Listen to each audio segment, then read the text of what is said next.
베드로전서 5장 1절부터 5절까지 말씀, 5장 1절부터 5절까지 말씀 같이 읽겠습니다. 시작. 너희 중 장로들에게 권하노니 나는 함께 장로된 자요 그리스도의 고난의 증인이요 나타날 영광에 참여할 자니라. 너희 중에 있는 하나님의 양무리를 치되 억지로 하지 말고 하나님의 뜻을 따라 자원함으로 하며 더러운 이득을 위하여 하지 말고 기꺼이 하며 맡은 자들에게 주장하는 자세를 하지 말고 양무리의 본이 되라. 그리하면 목자장이 나타나실 때에 시들지 아니하는 영광의 관을 얻으리라. 젊은 자들아, 이와 같이 장로들에게 순종하고 다 서로 겸손으로 허리를 동이라. 하나님은 교만한 자를 대적하시되 겸손한 자들에게는 은혜를 주시느니라. 아멘.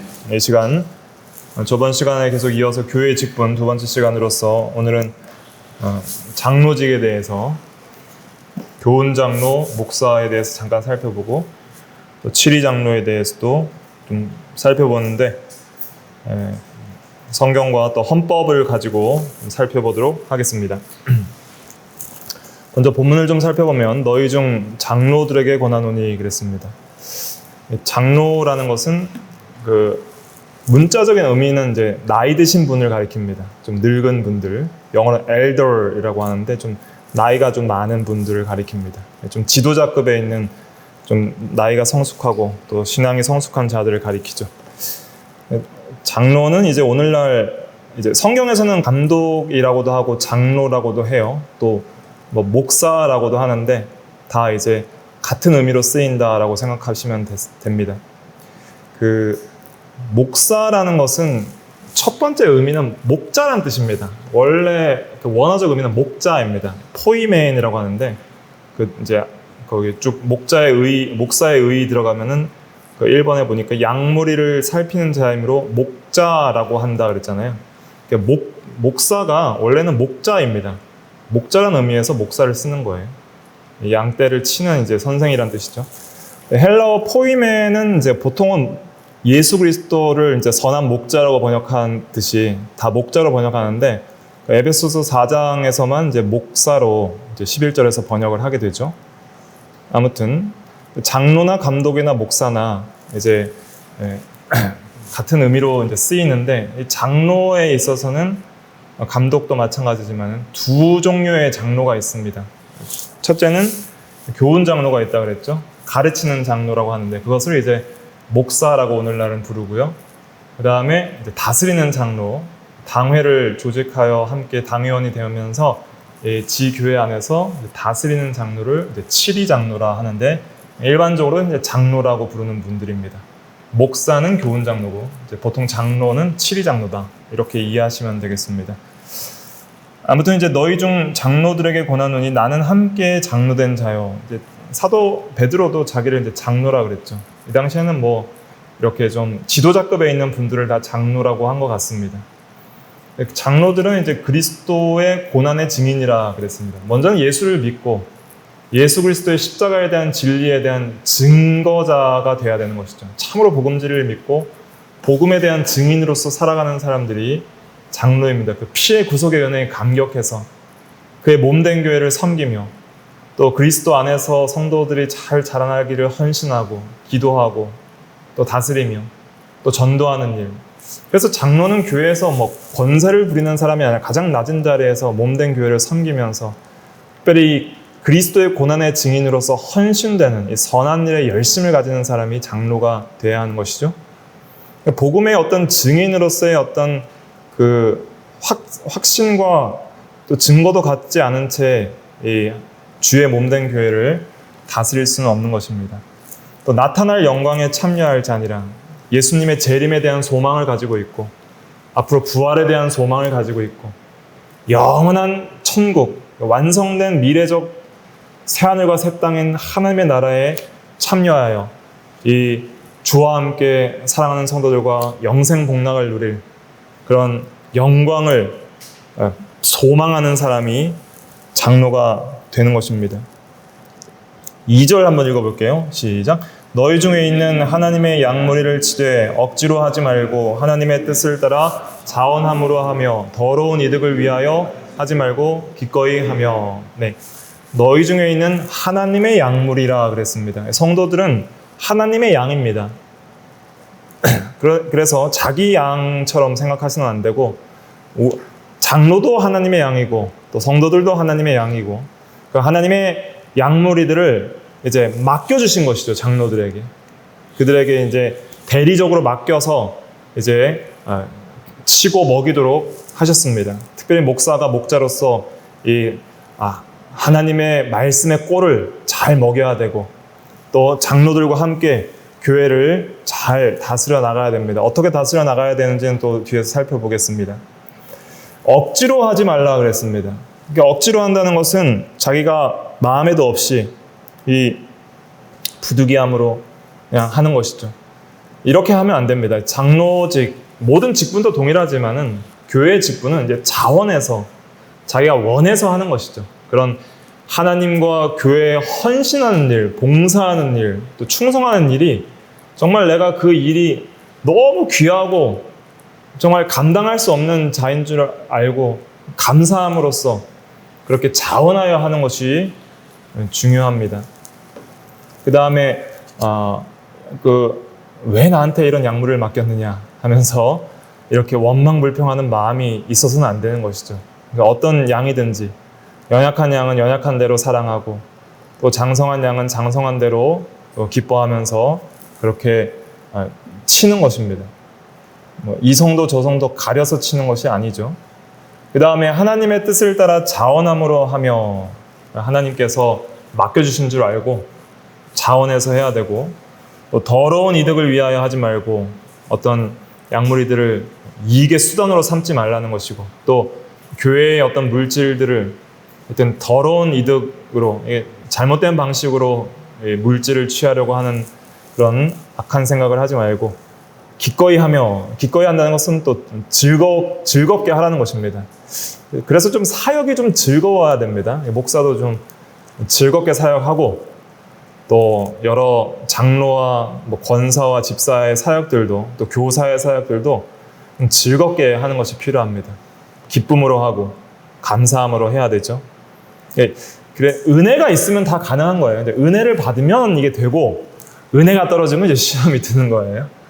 모든 교회가 그렇습니다. 교회는 인간적인 사교 집단이 아닙니다. 회사나 이런 데는 인간적인 어떤 수단으로 다 이익을 수단으로 하고 권력이 있기 때문에 잘 돌아가요.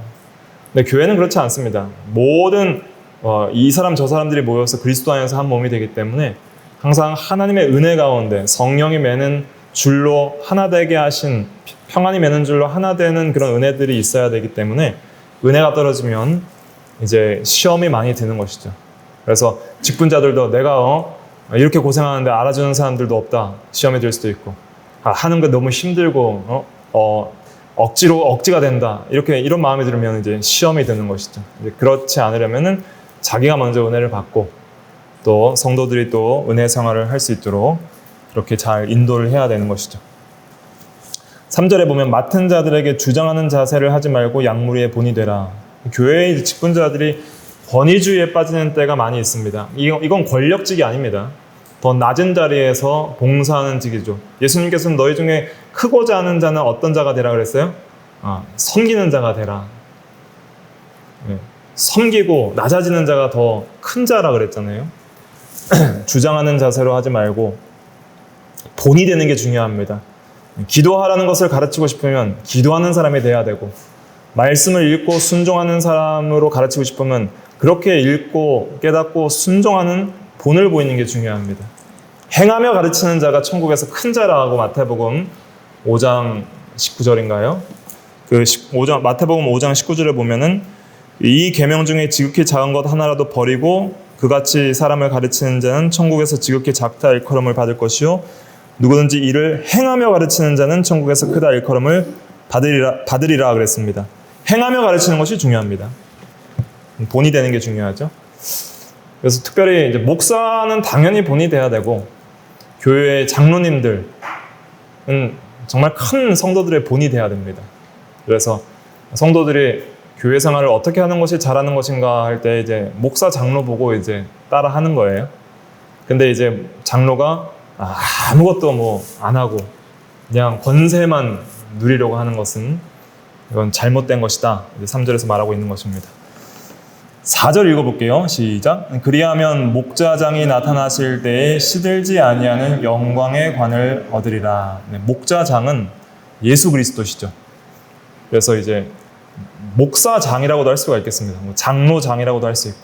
그러니까 목사나 장로들의 진짜 그 머리는 예수님이라는 거예요. 다른 이제 교훈 장로나 치리 장로는 그냥 수종드는 종입니다. 대리자들이죠.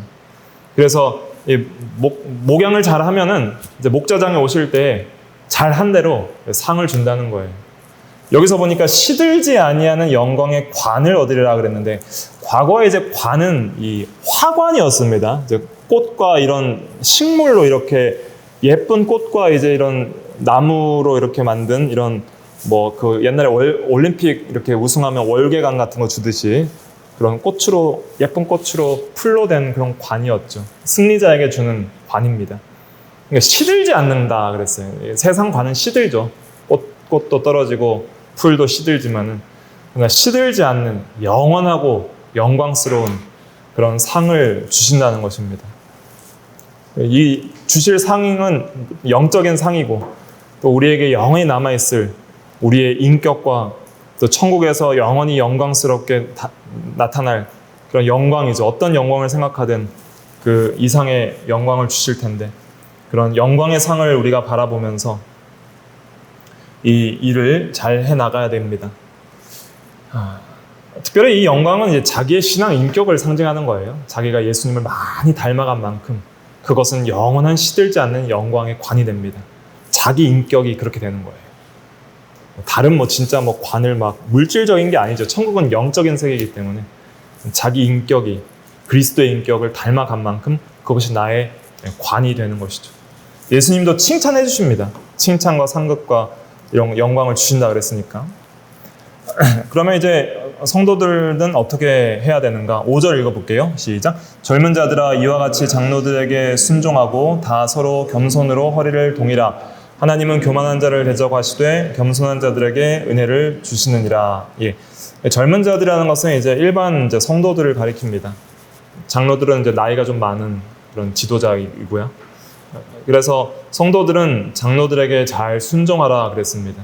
진리에 벗어나지 않는 이상은 항상 순종하는 것이 성도의 자세이고, 또 겸손하게 그렇게 모든 교회에서 주장하는 자세로 하지 말고 겸손하게 하는 것이 성도의 자세라고 말하고 있습니다. 왜냐하면 하나님께서 교만한 자를 대적하시고 겸손한 자들에게 은혜를 주신다 그랬습니다. 장로들은 이제 권세를 부리고 주장하는 자세로 하지 말고 돈이 되면서 성도들을 사랑해야 되고, 또 성도들도 장로들을 사랑하면서 또 겸손하게 서로 순종하면서 그렇게 나아갈 때 교회가 그리스도 안에서 머리로 하여 진리 안에서 하나가 되어 나갈 수 있는 것이죠.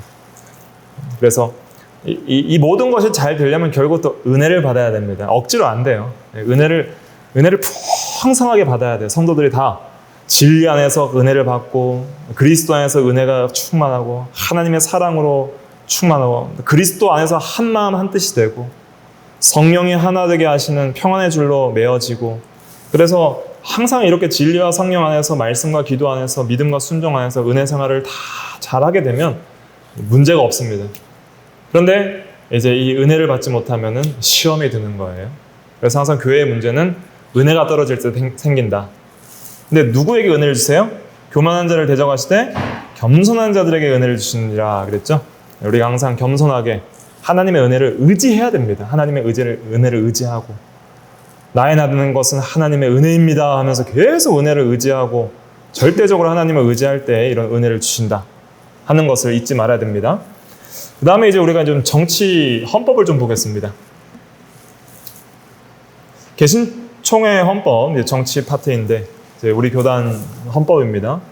제3장 교회 항존직에 대해서 한번 읽어볼까요? 시작.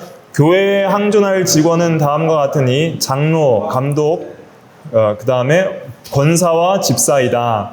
장로는 두 반이 있으니 말씀과 치리를 겸한 자를 목사라 일컫고 치리만 하는 자를 장로라 일컫는다. 항존직의 시무 연하는 주민등록상 만 70세가 끝나는 날로 한다. 예. 그래서 제가 저번 시간에 항존직에 대해서 장로, 이제 그 목사, 장로, 또 집사만 있다 그랬는데 여기서는 이 권사도 이제 헌법에서는 포함이 됩니다. 그 최근에 이제 개정되어서 이제 보수적인 교단에서도 권사가 들어가는데 엄밀하게 말해서 성경적 직원은 장로와 집사만 있고요. 그 다음에 권사 같은 경우에는 성경에 그 직원이 명시되어 있지 않지만 그 원리를 따라서 이제 만든 직분으로서 이것을 이제 헌법적 직원이라고 이렇게 표현합니다. 그래서 성경적 직원, 장로, 집사가 있고 헌법적 직원, 권사도 있고 또 헌법적 직원에는 뭐가 있어요? 권찰 같은 것도 있고 신방하는 권찰이 있고요. 또 뭐 전도사나 강도사 이런 것도 헌법적 직원이라 할 수가 있겠습니다. 그래서 이제 헌법적으로는 항존직은 이제 오늘날에는 장로, 권사, 집사 이런 것이 있고 이 권사는 어떤 앞으로 공부를 하겠지만 이제 여자 집사님들 중에서 좀 나이가 좀 드시면 이제 교회에서 봉사할 수 있도록 이제 권사직을 줍니다.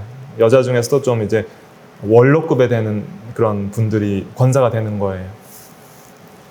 그 다음에 장로는 이제 두 반이 있다 그랬습니다. 두 종류의 장로가 있으니 말씀과 치리를 겸한 장로를 목사라 일컫고 치리만 하는 자를 장로라고 합니다. 치리는 이제 교회를 이렇게 치는 거예요. 돌보고 이 교회가 좀 바르게 되어가고 있는지를 잘 이제 살피는 거죠. 교회의 신방도 하고 잘못된 걸 교정하고 또 권징도 하고 이런 것들을 가리킵니다. 또 잘 이렇게 교회 성도들이 자라날 수 있도록 지도하는 거예요.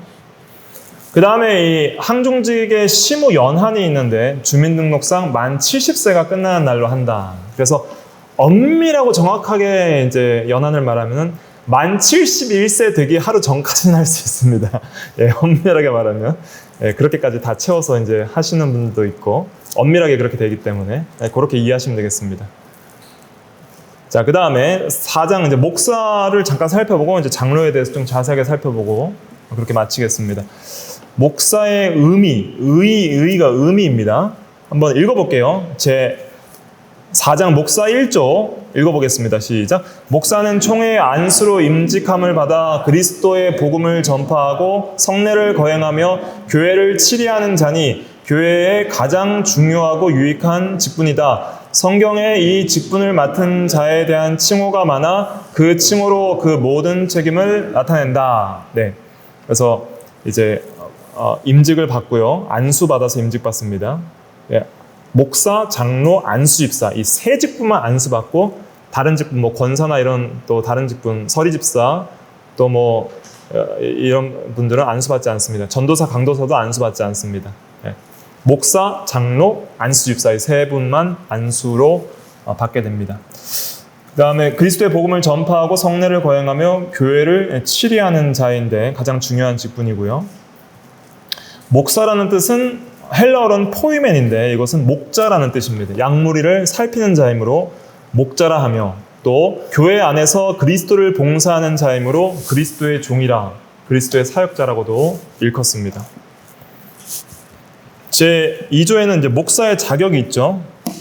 제가 그냥 읽어드리면은 저번 시간 이제 디모데전서 3장 1절부터 7절을 통해서 자세하게 살펴봤는데 헌법에는 간단하게 요약되어 있습니다. 목사될 자는 신학을 졸업하고 학식이 풍부하며 행실이 선량하고 신앙이 진실하며 교수에 능한 자가 알지니 모든 행위가 복음에 적합하여 범사의 절제함과 성결함을 나타낼 것이요 자기 가정을 잘 다스리며 외인에게서도 칭찬을 받는 자로 연령은 만 30세 이상 된 남자로 한다. 이렇게 되어 있습니다. 그래서 목사는 반드시 이제 신학을 졸업을 해야 됩니다. 학식이 좀 풍부하고요. 그리고 행실이 선량해야 되고 또 잘 가르쳐야 됩니다. 교수법도 잘 연구를 하고요. 어떻게 하면 좀 더 잘 전달할지 연구를 해야 되고 그리고 이제 만 30세 이상 된 남자 중에서 이제 목사 안수를 받게 되는 것입니다. 그 다음에 이제 7장로로 넘어가 보겠습니다. 제5장 7장로. 제1조 장로의 기원에 대해서 한번 읽어볼게요. 시작. 율법 시대에 교회를 관리하는 장로가 있음과 같이 복음 시대에도 목사와 협력하여 교회를 치리하는 자를 세웠으니 곧 치리 장로이다. 네, 율법 시대에는 이제 구약 시대를 가리키죠. 모세 시대 때 그 각주 2번에 보면은 민수기 11장 6절에 보면은 이제 그 모세 시대 때에도 여호와께서 모세에게 장로 70명을 세우라 그랬습니다. 그래서 함께 다스릴 자로서 70장로를 세웠습니다. 그래서 복음 시대에도 성경적으로 이 장로를 세우는 일들이 있습니다.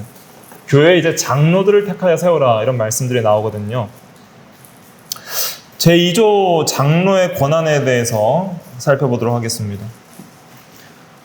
2조 장로의 권한 읽어볼게요. 시작. 말씀과 교훈은 그의 전무 책임은 아니나 각 치리회에서는 목사와 같은 권한으로 각항 사무를 처리한다. 예. 그래서 말씀을 가르치는 것은 목사의 고유 권한이지만은 장로는 목사와 함께 당회를 이제 구성을 하고요. 치리하는 업무를 합니다. 그래서 교인들을 잘 돌보고 잘못된 것을 바로 잡는 일을 하죠. 디모데전서 5장 17절에 보면 잘 다스리는 장로들은 배나 존경할 자로 알되, 이 장로들은 이제 교훈 장로, 치리 장로 다 포함하는 것이죠. 근데 특별히 말씀과 가르침에 수고하는 이들은 이제 교훈 장로를 가리킨다 이렇게 볼 수 있겠습니다. 장로의 자격, 이제 일반 이 성도님들 중에, 집사님들 중에 장로가 될 수 있는 분들을 가리킵니다. 1번 읽어볼게요. 시작. 만 35세 이상 된 남자 중 입교인으로 흠없이 안수집사 혹은 서리집사로서 5년을 경과하고 총회 장로고시를 합격하고 상당한 식견과 통솔력이 있으며 디모데전서 3장 1절에서 7절에 해당한 자로 한다. 예.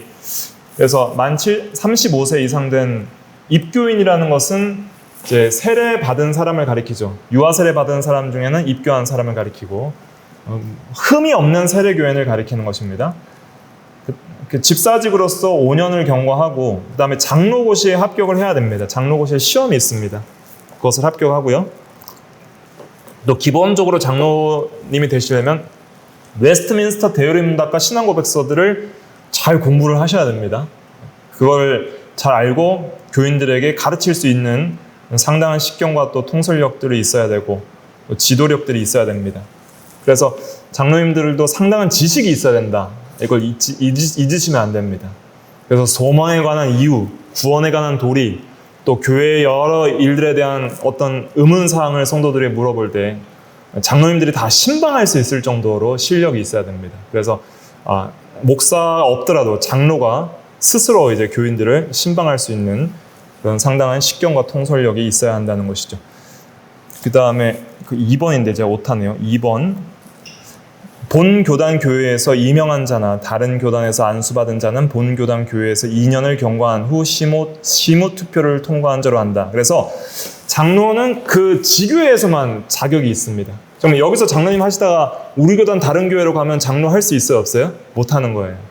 그럼 그 교회 가서 2년 경과한 후에 시무 투표로 이제 선출이 돼야지 할 수 있습니다. 또 다른 교단에서도 다른 교단에서 와도 장로를 바로 할 수는 없어요. 다른 직분도 마찬가지입니다. 여러분들이 다른 이제 교회에서 집사나 권사 받으셔서 와도 여기서 다시 세워지지 않으면 그것은 이제 그 직분을 당장 그 교회에서 감당은 못하는 거예요. 그래서 그걸 이제 무임이라고 합니다. 무임 권사, 무임 장로, 무임 집사. 이제 그 직분을 아직 수여를 못 받고 직분만 갖고 있는 거예요. 이제 그 교회에서 그 직분을 감당할 수 있는 자격은 얻지 못하고 직분만 갖고 있는 경우가 있습니다. 그래서 이제 장로님들이 다른 교회 가면은 이제 무임 장로가 돼요. 아직 임직을 못 받고 자격을 못 얻은 것이죠. 장로 직무에 대해서 장로님들은 어떤 역할을 해야 되는가? 1번 읽어볼게요. 시작. 교회의 신령적 관계를 살핀다. 치리장로는 교인의 택함을 받고 목사와 협동하여 행정과 권증을 관리하며 지교회 혹은 전국 교회의 신령적 관계를 살핀다. 예. 먼저 교인의 택함을 받아야 됩니다. 어떻게 택하는지는 뒤에서 좀 살펴보고요. 목사와 협동해서 행정과 권징을 관리하고 그다음에 신령적 관계를 살핀다는 것인데 이것은 영적인 관계를 살핀다는 거예요. 신령적이라는 것은. 그래서 그리스도의 몸으로서 그리스도와의 영적인 바른 관계 속에 있는가, 또 몸된 교회 성도들 간의 지체들 간의 이 바른 관계 속에서 건전하고 거룩한 관계 속에 있는가, 이런 것들을 살펴서 교회 안에 이 성도들의 신앙 상태를 살피고 그리스도와의 관계, 성도들 간의 관계, 문제점이 없는지 또 바르게 하고 있는지를 살피고 또 교회와의 관계들도 살펴서 이렇게 잘 정치하고 치리하는 것을 가리키는 것이죠. 그래서 상당한 이제 공감 능력과 식견과 통솔력이 있어야 됩니다. 장로님 하시려면. 그 다음에 2번 읽어볼게요. 시작. 도리 오해나 도덕상 부패를 방지한다. 주께 부탁받은 양무리가 도리 오해나 도덕상 부패에 이르지 않기 위하여 당회로나 개인으로 선이 권면하되 회개하지 아니하는 자가 있을 때에는 당회에 보고한다. 네. 당회라는 것은 이제 교회 지교의 가장 기본적인 치리기관인데 목사와 장로로 이루어진 그 회를 당회라고 합니다. 아직 장로님이 없는 그런 교회는 당회가 없는 거예요. 도리 오해, 성도들 가운데 아직 진리에 대해서 밝히 이해하지 못하고 좀 잘못 알고 있을 때 그것을 장로님들은 교정해 줄 수 있어야 됩니다. 그러니까 웨스트민스터 대수림문학과 신앙고백서 뿐만 아니라 기본적인 기독교 도리에 대한 바른 진리를 잘 알고 있는 그런 지식이 있어야 되는 것이죠. 그 다음에 도덕상 문제가 있을 때에는 그것을 개인적으로도 선하게 권면할 수 있어야 됩니다. 이제 그렇게 하지 마시고 회개하고 바로 서십시오. 그러다가도 말을 안 들면은 이제 교회에 말하라 그랬죠. 당회에 이제 말을 해서 목사와 장로 회를 통해서 조용히 가서 또 권면하는 거예요. 그러도 말을 안 들으면 이제 제명 출교하는 것이죠. 더 이상 우리 교회에 나오지 마십시오. 이렇게 되는 것이죠. 그러니까 이단적 교리를 가르치던가 아니면은 드러난 심각한 도덕적인 치리받을 만한 교회법상의 문제가 있는데도 회개하지 않고 돌이키지 않는다면은 더 이상 이제 교회의 지도를 받지 않겠다는 뜻이기 때문에 교회에서 출교할 수밖에 없는 것이 가장 큰 징계를 할 수가 있겠습니다. 그 다음 3번 읽어볼게요. 시작. 교우를 신방하여 위로 교훈 간호한다. 교우를 신방하되 특별히 병자와 상을 당한 자를 위로하며 무죄한 자와 어린아이들을 가르치며 간호할 것이니 평신도보다 장로는 신분상의 의무와 직무상의 책임이 더욱 중하다. 네. 그래서 이제 신방하는 일 장로님들이 개인적으로 하실 수 있어야 됩니다. 그 다음에 병자와 상을 당한 자를 위로하고 목사가 기본적으로 이런 일들을 다 참여하면 좋지만 부득이하게 참여하지 못할 때에는 장로님들이 다른 집사님들과 권사님들 모시고 갈 수 있는 것이죠. 또 그 가르치는 일을 장로님들이 잘 해야 됩니다. 그래서 장로님들 중에 대부분은 이제 그 주일학교나 중고등부 청년부들을 섬기며 또 가르치는 교사를 이제 겸직해서 그 주일학교 아이들을 잘 가르치면서 이 상당한 이제 교리적 식견들을 계속적으로 가지게 되는 것이죠. 의무와 직무상 책임이 매우 중요합니다. 그 다음에 4번 읽어볼게요. 시작. 교인의 신앙을 살피고 위하여 기도한다. 장로는 교인과 함께 기도하며 위하여 기도하고 교인들이 설교대로 신앙생활하는 여부를 살핀다. 장로님들은 이제 기도를 잘 해야 됩니다. 그래서 이 대예배 때 대표로 이제 목사도 하지만 보통 또 장로님들이 돌아가시면서 기도를 제일 많이 이렇게 대표 기도도 하시고 또 성도들을 위해서 날마다 개인 기도를 하시고 또 설교대로 신앙생활하는 여부를 살피는 것이죠. 기도하면서 살피는 거예요. 아, 하나님 이 성도를 위해서 기도합니다. 요즘 많이 어려운 것 같은데 은혜를 주시고 또 이 성도는 또 신앙이 참 자라나서 감사함에 더욱더 더 증진하게 하시고 또 이 성도는 많이 시험에 들었는데 또 시험에서 이기게 하시고 기도하면서 또 신방도 하는 것이죠. 그 다음에 5번 읽어볼게요. 시작. 특별히 신방할 자를 목사에게 보고한다. 병 환자나 슬픔을 당한 자와 회개하는 자와 특별히 도움을 받아야 할 자가 있을 때 목사에게 보고한다. 예. 그래서 목사가 이제 말씀과 기도에 좀 바쁘고 또 성도들과 교제하는데 좀 시간이 부족할 경우들이 많죠. 교회가 커질수록. 그럴 때는 이제 장로님들이 자주 이렇게 성도들과 사적으로 공적으로 만나면서 성도의 사정을 더 잘 살필 수가 있을 것입니다. 그때 이제 목사가 모르는 그런 성도의 어떤 어려움들을 이제 알려주어서 함께 신방할 수 있도록 그렇게 요청을 해주시는 것이죠. 그럴 때 목사가 또 도움을 받아서 장로님들과 함께 잘 신방할 수 있게 되는 것입니다. 이런 일들을 이제 장로님들이 하시는 것이다. 그 다음에 장로의 선택, 그 2페이지 마지막에 1번 읽어볼게요. 시작. 장로의 선택은 당회의 결의로 총회의 허락을 받아 공동의회에서 총 투표수의 3분의 2 이상의 득표로 선출한다. 단 미조직 교회가 장로를 선택할 시 재직회의 결의로 총회의 허락을 받아 공동의회에서 총 투표수의 3분의 2 이상의 득표로 선출한다. 네, 이런 법적인 내용들을 모든 성도님들이 다 잘 아셔야 됩니다. 장로의 선택은 당회에서 이루어지는데, 당회라는 것은 각주 3번에 보면 지교회의 목사와 7위 장로로 조직한다. 그 다음에 당회 이제 결의로서 이제 누구를 장로로 좀 뽑았으면 좋겠습니다. 당회에서 얘기를 하면은 총회의 허락을 받아야 돼요. 우리가 이런 장로들을 좀 뽑기를 원합니다. 허락해 주십시오. 그렇게 하고, 그 다음에 공동의회에서 총 투표수. 공동의회는 뭐냐면은 그 무흠 입교인, 세례교인들은 전부 공동의회 회원 자격이 있습니다. 가장 이제 큰 권위가 있는 회의가 공동의회예요.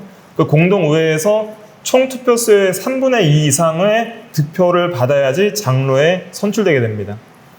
단 이제 미조직 교회, 아직 장로가 없는 교회를 가리킵니다. 미조직 교회는 재직회의 결의로 이제 총회 허락을 받아서 공동의회 총 투표수 3분의 2 이상의 득표로 선출합니다. 재직회는 누가 재직회 회원이 되는가? 지교회의 당회원, 즉 목사와 장로와 권사와 집사, 권사 집사입니다. 합해서 이제 재직회를 조직합니다. 그 다음에 장로의 임직 제6조 1번에 보면은 장로로 피택된 후 당회의 지도로 이제 6개월 이상의 교육을 받아야 됩니다. 그 다음에 장로고시에 합격을 해야 돼요. 지도를 받고. 그래서 개교의 이제 장로 안수직을 통해서 임직을 하게 됩니다. 타교단 장로의 전을 시에는 이제 총회 시취, 시험을 쳐서 취함을 받는 것이죠. 시험 쳐서 이제 장로의 임직을 할 수가 있습니다. 장로의 칭호, 다음과 같은 장로의 칭호가 있는데, 원로 장로는 이제 동일한 교회에서 20년 이상 심호하던 장로가 노후의 심호를 사임할 때 그 교회가 그의 명예를 보존코자 하면 공동의회의 결의로 원로 장로로 추대할 수 있습니다. 공동의회의 가반수 결의로 결정합니다. 이제 2분의 1 이상이 찬성하면 원로 장로로 되는 것이죠. 단 당회 투표권은 없되 당회와 재직회의 언권 회원은 될 수 있다. 말은 할 수 있다는 것입니다. 투표권은 없습니다. 은퇴 장로는 이제 그 심우 기한이 지나서 은퇴한 장로를 가리키고, 무임 장로는 이제 심우권이 없는 장로입니다. 그래서 교회를 옮겨서 온 장로님들은 이제 심우권이 없고 무임 장로라고 합니다. 그 다음에 휴직 장로는 장로를 이제 사정에 의해서 쉬는 장로가 휴직 장로입니다. 그래서 이렇게 헌법을 이제 교회에서 이제 가르칠 의무가 있기 때문에 이렇게 교회론을 할 때 좀 헌법 내용을 좀 살펴보는 것입니다. 이런 내용들은 이제 헌법 책이 있습니다. 우리 교회도 이제 비치가 돼 있으니까, 이제 개정판이거든요. 최신 개정판은 1층에 비치되어 있습니다. 또 원하시는 분들은 좀 참고하셔서 보시면 되겠습니다. 넘어가셔서 이제 장로의 자격 한번 복습을 하고 마치도록 할게요. 장로의 자격 4페이지입니다. 이 4페이지는 장로뿐 아니라 모든 성도들이 다 가져야 될 자격이기 때문에 이 표는 항상 기억하시면서 자주 이렇게 보시고 외우시면 좋겠습니다. 저번 시간에는 디모데전서 3장 1절부터 7절 내용을 좀 자세히 살펴봤는데, 장로의 자격은 디도서 1장 6절부터 9절에도 잘 나타나 있습니다. 그것을 좀 종합을 해서 표로 중복된 내용들을 합쳐서 묶어 놓았습니다. 디모데전서 3장 1절부터 7절에 보면은 감독이라고 표현하고 있습니다. 이 감독은 이제 장로나 목사들을 다 통칭한다 볼 수 있습니다. 선한 일을 사모해야 된다 그랬죠. 특별히 이 하나님의 일, 이 직분의 일, 교회에 좀 충성하고 헌신하는 일을 좀 사모해야 됩니다. 그런 사람이 이제 억지로 하지 않고 기쁨으로 할 수 있기 때문에, 그 직분에 충성하는 일을 좀 사모하는 자가 좀 돼야 되고, 그 다음에 디도서 1장 5절에 보면은 1장 5절 한번 읽어볼까요? 그 옆에 보라색 시작. 내가 너를 그레데에 남겨둔 이유는 남은 일을 정리하고 내가 명한 대로 각 성에 장로들을 세우게 하려 함이니. 예. 장로들을 하면서 복수로 세우라 그랬습니다. 그래서 장로님들을 세울 때에는 최초부터 좀 2명 이상을 세우는 것이 좋습니다. 그래야지 서로 좀 견제와 균형을 통해서 잘 교회가 잘 세워질 수 있기 때문입니다. 근데 이 디도서 1장 5절에는 장로라 그랬고 7절에서는 또 감독이라고 말하고 있으니까 이제 장로와 감독을 동의어로서 이렇게 교차적으로 쓰고 있다는 것을 생각할 수가 있습니다. 감독은 또 하나님의 청직이라 그랬습니다. 이것은 주인의 것을 맡아서 일하는 종을 가리키는 것이죠. 그래서 하나님의 일을 대리적으로 맡은 자인 줄 알고 항상 하나님의 뜻대로 바로 하도록 겸손하게 일을 해야 되는 것이 직분자의 사명입니다. 디도서와 디모데전서의 공통된 것을 좀 살펴볼게요. 책망할 것이 없어야 됩니다. 이것은 외적으로 막 책망할 만한 그런 도덕적 부패가 드러나면 안 된다는 뜻이죠. 한 아내의 남편이며, 그래서 부부관계나 성적인 문제에 있어도 흠이 없어야 된다는 뜻이고, 절제하며 해야 할 것을 하고 하지 말아야 될 것을 하지 말고 좀 신중해야 됩니다. 신중한 사람이 되려면 어떻게 해야 될까요? 신중한 사람이 되려면 좀 생각도 좀 말도 좀 신중하게 해야 되지만은 기도를 많이 해야 됩니다. 사람이 기도를 하는 것을 통해서 일을 그르치지 않고 바르게 처리할 수 있는 지혜를 얻게 됩니다. 그래서 여러분들이 참 신중하시길 원한다면은 매사에 범사에 기도하는 습관을 들여야 됩니다. 그래서 어떤 일이 갑자기 닥쳤을 때에도 잠깐 기도하고 또 말을 하는 게 중요해요. 그래서 잠깐이라도 기도의 탄력이 좀 있어야 신중하게 하나님 중심적으로 이렇게 모든 일처리를 잘 할 수 있습니다. 실수가 많은 사람의 특징 중에 하나는 기도 생활에 좀 부족한 것이 그런 특징이라 할 수가 있겠습니다. 그 다음에 단정하며 나그네를 잘 대접하고, 그 다음에 이제 가르치기를 잘하며 그랬죠. 디모데전서 3장 2절에는. 그런데 디도서 1장 9절에는 미쁜 말씀, 미쁘다는 것은 믿을 만한 신실한 말씀을 가리키는데, 그 미쁜 말씀의 가르침을 그대로 지켜야 하리니, 가르치는데 반드시 따라와야 될 장로의 자격은 지켜야 된다는 거예요. 왜냐하면 지키지 않고 가르치는 자는 이제 사람들에게 이 비방을 받기 때문입니다. 또 지키면서 가르쳐야지 교훈과 이 책망에 힘이 생겨요. 그 1장 9절 하반절에 이는부터 보라색 글씨 한번 읽어볼까요? 시작. 이는 능히 바른 교훈으로 권면하고 거슬러 말하는 자들을 책망하게 하려 함이라. 예. 말씀을 권면하고 불순종하는 자들, 거슬러 말하는 자들을 책망하려면 자기가 지켜야 된다는 거예요. 지키지도 않으면서 가르치면은 당신이나 잘하십시오 이렇게 이제 하게 될 것이잖아요. 그렇기 때문에 지키면서 가르쳐라 이렇게 말하고 있고요.